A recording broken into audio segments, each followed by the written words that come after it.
করবো হ্যাঁ আর দিদি এসছে আমাদের কাছে ভিভোর একটা মডেল V40 যেটা একদম newly launch phone mobile world থেকে। তো আমাদের যেটা অফার চলছে লাকি ড্র কন্টেস্ট, তো দিদি যেটা লাকি ড্র করেছে তো সেখানে পড়েছে একটা টেবিল ফ্যান, আপনারা দেখুন। তো ওনাকে আমরা টেবিল ফ্যানটা দিয়ে দিচ্ছি।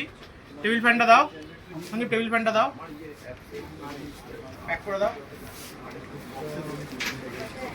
তো এই টেবিল ফ্যানটা বক্সের মধ্যে ছিল, বক্সে খুলে দিদি আপনার কেমন লাগছে বলুন। আপনার গিফটটা পেয়ে ঠিকঠাক আছে তো? আমাদের অফার টফার সব পেয়েছেন তো? অন্যজনদেরকে বলবেন আসার জন্য। Thank you.